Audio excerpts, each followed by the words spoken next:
Watch this.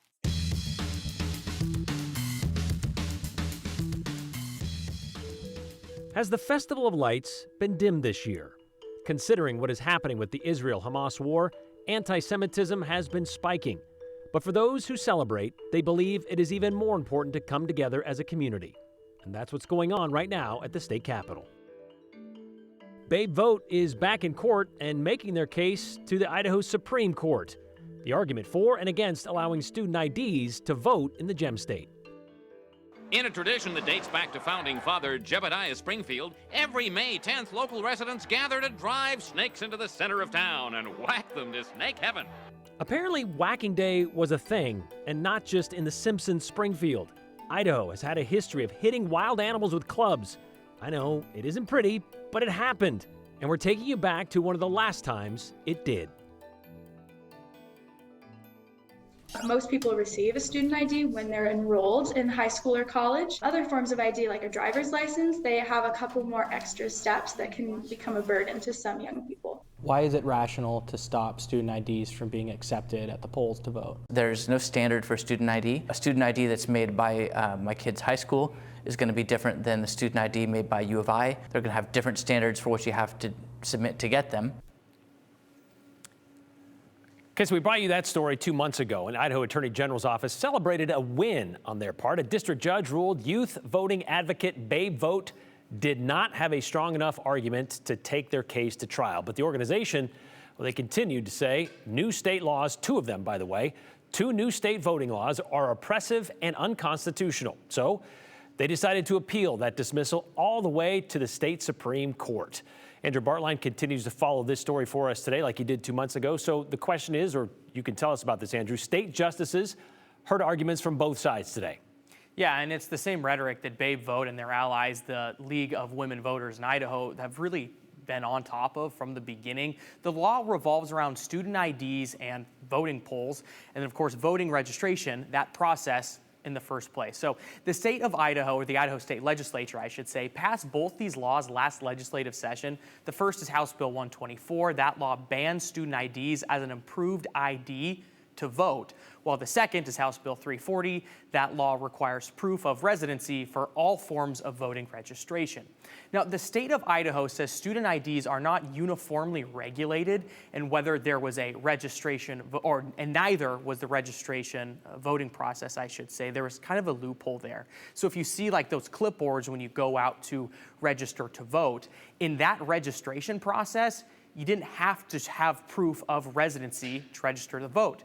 The state tried to close that loophole. And for groups, including Babe Vote, they said they feel targeted by things like this. They say this law, in tandem with stopping student IDs to vote at the polls, well, they say students, older people who no longer drive, brand new residents to the state who have an out-of-state driver's license, targets them specifically.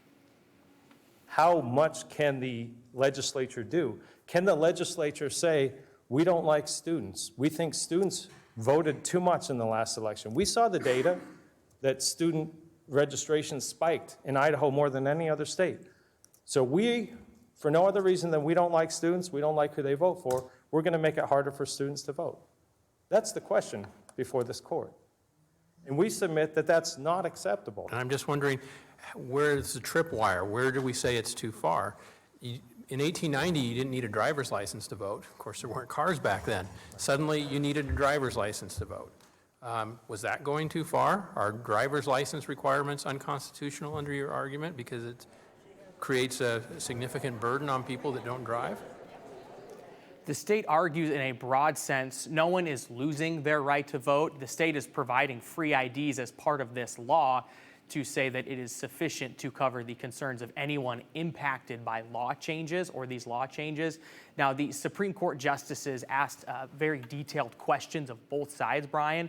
The court will revisit this matter in about a month, and that official date is January 10th. So at that point, we might get a final decision on this, whether these are constitutional or not. Well, and it's worth pointing out that people that use student IDs to vote in Idaho, it's a very small pool, correct? It was like 140 something last presidential election. We interviewed the AG about it, and I think that's the number that came up when the state legislature, in their statement of purpose for these laws, it was like 100 or something. Yeah, it's a very small pool, so it's affecting very little. But of course, as they argued, every vote is important. Thank you very much, Andrew. All right, well, speaking of, well, actually, we're going to go into this direction. Hanukkah obviously carries a different weight this year, considering the situation in the Middle East involving Israel, Hamas, and the people of Gaza. It's tragic, but it's also incredibly complex. It's an intersection of thousands of years of history, politics, and religion. And since the October 7th terrorist attack at an Israeli music festival, the Anti-Defamation League cites a significant spike in anti-Semitic incidents across the United States. Reports of harassment, vandalism, and assault has increased by 388% over the same period last year. So you can understand why those in the Jewish community across the country are being cautioned about how they identify themselves in public, which begs the question, how does one celebrate Hanukkah, which is the Festival of Lights? How do you do that low key? Well, in Idaho's capital city, that hasn't been the case. Joe Paris tells us Hanukkah this year has a different feel. Since the October 7th terrorist attack on Israel, Jewish communities across the United States have faced a tough reality. But the Treasure Valley is unique. You know, there's been a terrible rise in anti-Semitism throughout the United States and throughout the world, which is very concerning. But to us, more than that, we are reassured by the tremendous outpouring of support that we've had here locally and throughout the state of Idaho. Rabbi Mendel Lifshitz with the Chabad Jewish Center in Boise recently returned from Israel. It was a unique trip. It was a whirlwind. I was there for 2.5 days. But I got to visit with people who really are suffering over there, and so we're really happy to give them the opportunity to strengthen them and give them the moral and physical support that they need. The timeliness of the celebration of Hanukkah is not lost on the Jewish community. Rabbi Lifshitz reflects on what he saw in Israel. It feels different, but I would say it feels different in a positive way because the outpouring of support, so many more people getting involved, both in the Jewish community and the wider community. It's tragic that it takes world events like this to bring the best out in people, but we are seeing people come together. Hanukkah celebrates light, especially in times of darkness, something the Jewish people are very familiar with. As they say in Idaho, this ain't our first rodeo. We've been through a lot over the years, but we've always learned to use those challenges as lessons and as opportunities to build. And so we look at this current situation and the current events as well as an opportunity. It's not easy, it's difficult, but at the same time, how can we become stronger? How can we as a community come together? So if we look at world events and just choose to use that as a social media blurb, then we haven't really stepped up. But if we're able to take the current events and transform that into even one good deed, then we're really living with the message of Hanukkah. Idaho is linked with the past involving anti-Semitism. It's something other rabbis have asked Lifshitz about over the years. I think Idaho just has a great spirit of openness, inclusivity, and acceptance. One of the strangest questions I often get is, hey, in Idaho, is there anti-Semitism? People in New York and California, they're always asking me that question. And I'm happy to report that, Idaho is such a welcoming place. It really is. People love to accept people for who they are. It's just one of the most hospitable and welcoming places on earth. And we love Idaho. Rabbi says he's a half-glass full guy. The very real challenges for Jews across the world come with an opportunity, one that fits the message of Hanukkah seamlessly. Challenges in life do not derail you. They make you stronger. And it's time for us as a community and as a people to shine a light. And we will unite through light. And that's what's so beautiful. If you ever notice the great quality of light is, if it's dark in a room and you light a candle, people gather around. Light brings people together. And so we look at Hanukkah as an opportunity for people to come together. Right, in a dark room, it doesn't take much light to kind of show everything that's in there. That's true. That event goes until 6 p.m. tonight, happening right now at the state capitol for about another hour or so. You find music, dancing, the lighting of menorah, of course, and tonight marks the 5th night of Hanukkah. It'll wrap up later this week, the Festival of Lights, after the 8th night. You know, there was some doubt as to whether or not Caldwell's bond got enough votes to pass last month. Well, after an official recount, we now know it did. The Office of the Attorney General certified that City of Caldwell general obligation bond officially passed with 66.74% of the vote. Basically the same results that were offered last month. Candy County ordered in a letter from the Office of the Attorney General to count those votes again because it was less than 0.1% of a difference between, well, the results and what you need to win. Idaho's bond needs 66.67% to pass. The bond to rebuild 2 Caldwell fire stations passed only by 66.74%, as we mentioned. It did pass, but only by 0.07%. The difference of 4 votes, we are told, just 4 votes. And with that, Caldwell does have the money now, or will get the money, to rebuild those 2 fire stations. Well, from basic burgers to basic necessities to other seasonal needs and celebrations, much more happening around the 208, and Abby Davis tells us about them in the 411. All right, everyone, keep your cool, but we have big news. Idaho's first In-N-Out opens tomorrow. Yes, we said it. After a 2-year wait, the California-based burger chain will open at 10:30 tomorrow morning at the Village at Meridian with its full menu, animal style and all. It'll be open daily from 10:30 a.m. to 1 a.m. and 1:30 a.m. on Fridays and Saturdays. Don't walk, run, because there is already a line of cars at the door. 7 cares! I don't share! 7 cares! I don't share! 7 cares! I don't share! Our annual 7 Cares Idaho Shares giving event wrapped up Saturday. And thanks to you, more than 108,000 pounds of food was donated to charities around the Treasure and Magic Valleys. We'll let you know how much money we raised soon. Tamarack is making it easier for its employees. The ski resort is opening 2 more buildings in the employee housing complex. The buildings include 32 rooms with 2 beds in each room plus shared amenities.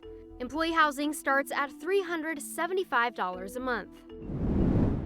Looking for some holiday fun? Sensi's 7th annual Point of Lights holiday event kicks off tonight. Everyone is invited to the Sensi campus for the holiday festivities. With nearly 1 million Christmas lights, a 75-foot tall tree, and choir performances. Santa is also taking some time out of his busy schedule to be there. It's from 6 to 8 p.m. today through Wednesday. And that's the 411 on the 208. I'm Abby Davis.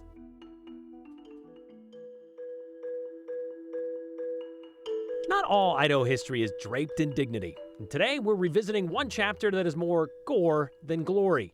Look, farmers clubbing rabbits, yeah, it used to happen here. And we're looking at one of the last times it did. You know, there was a lot of weird stuff that was allowed in the early 80s. Maybe you remember some of it. And maybe you can tell us about it. Or maybe you can just share your thoughts on the show. Text us, 208-321-5614. Always include your name and the hashtag #the208. Keep it short, sweet, and of course clear of swear words, and we'll try to share it at the end of the show.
34 sections of land were combed during the rabbit drives, and more than 98,000 men, women, and children took part in staging 269 drives.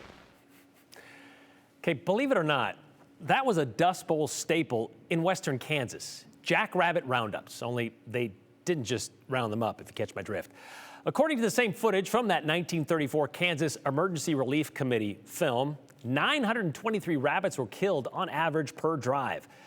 And you may be wondering why we're showing Depression-era film from a state 1,000 miles away concerning Coney carnage. Well, jackrabbit roundups weren't just contained to the plains of Middle America. They apparently happened a few times in eastern Idaho as well. And as early as 1897, Idahoans were holding jackrabbit drives annually.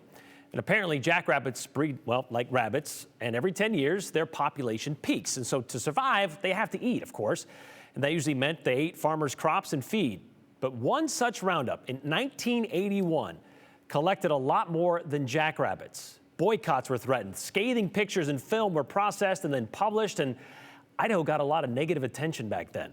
Be warned, we are about to show you some of those scathing images because 42 years ago tomorrow, Idaho was the center of a media frenzy with one of the last jackrabbit roundups in the Gem State being held in Mud Lake. Eastern Idaho farmers aren't letting the snow or threat of a nationwide boycott against their products stop the battle against millions of voracious jackrabbits. It was a battle that brought out big city reporters and hundreds of locals to Mud Lake. Armed, as highlighted by the New York Times, with pool cues, baseball bats, and homemade spears and golf clubs. To hold what they like to call old-fashioned rabbit roundups. Against the backdrop of sub-freezing temperatures, estimates ranging from 400 to 800 people showed up with the goal of getting rid of 15,000 jackrabbits, or what organizers called desert rats. The rabbits, contended the farmers, had it coming. At the peak of a 10-year breeding cycle, have destroyed millions of dollars in farm crops and are now destroying livestock feed. Why? They just eat us out of house and home. If we didn't fight them, they just starve my stock to death. And the hay they didn't eat, well, they would destroy with their droppings. Of course, animal rights groups got involved. But even Governor John Evans was without cause to stop it.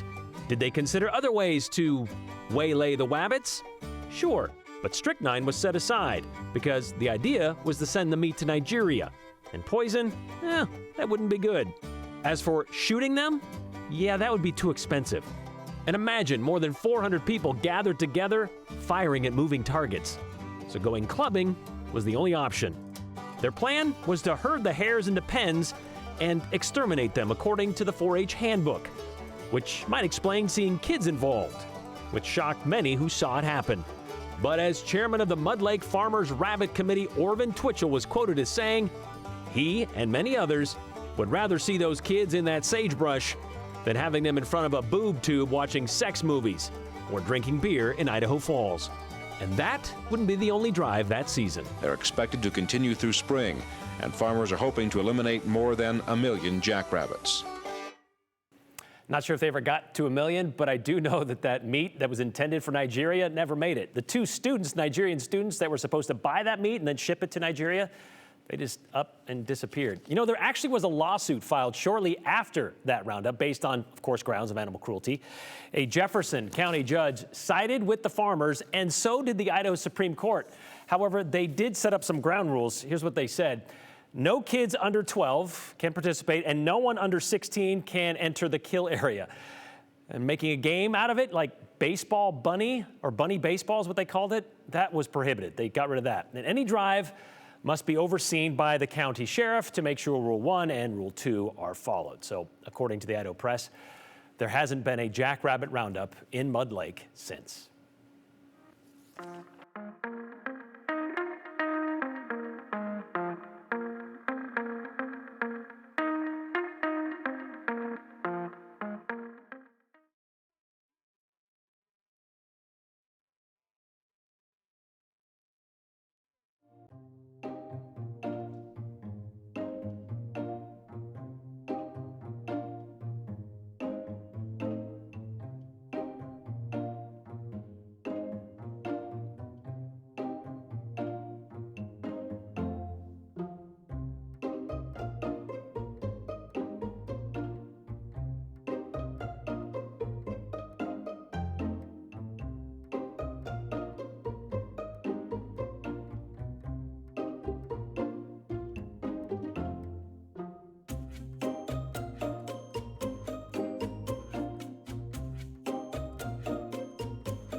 Well, I do have more cold to show you. We'll start with Stanley. Got to be cold there, right? Especially for this time of year. And here's the sawtooth camera. Boy, you can see the sawtooths and, of course, all the snow there.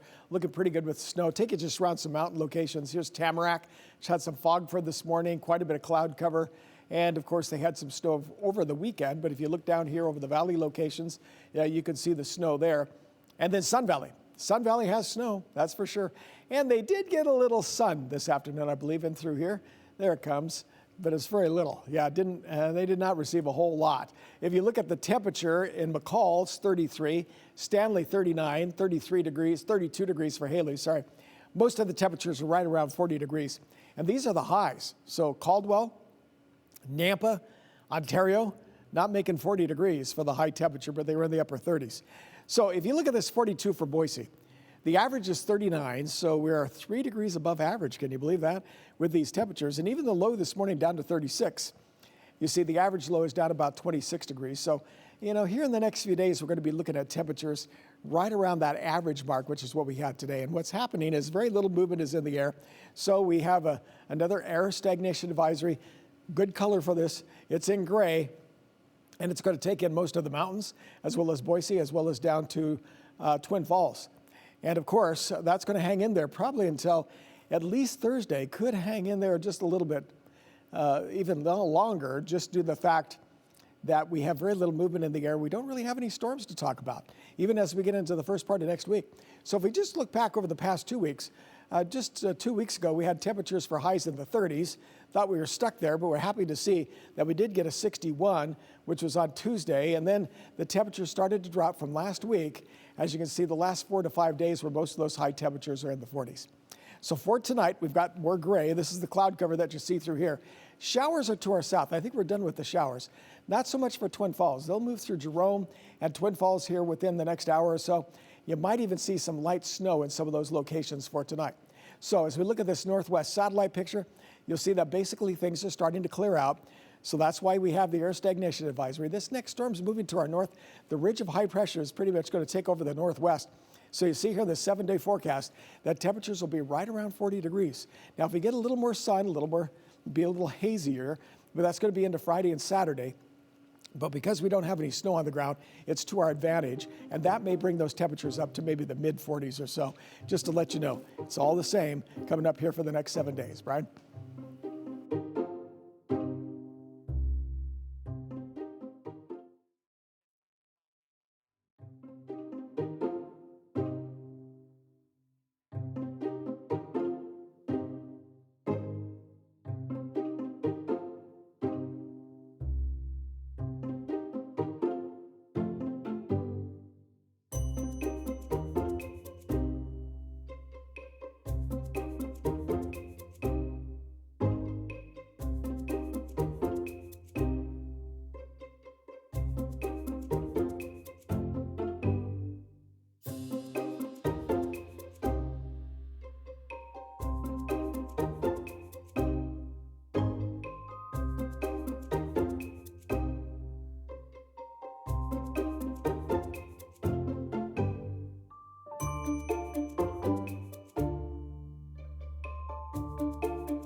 All right, kind of an animal theme for your comments today on this Monday. Let's get to this one. I remember the bunny bashing in the 80s.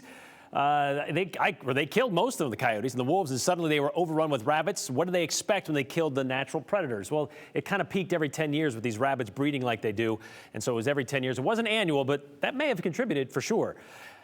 How about dealing with the elephant in the room? Another animal, by the way. Who's going to be the quarterback for the Broncos in the LA Bowl? Asked Steve in Nampa. Well, Jay Tust, KTVB sports guy, tweeted this out 2 days ago. Boise State's going to start a quarterback in a bowl that's technically never been credited with a pass attempt in a college football game. True freshman C.J. Tiller and sophomore walk-on Colt Fulton are next in line for that spot. So there you go. There's the elephant in the room that was addressed, 2 days ago. I'm looking forward to my animal-style burger, but no way am I sitting in my car all night. Best of luck to all you crazy In-N-Out fans, says Kathy in Eagle.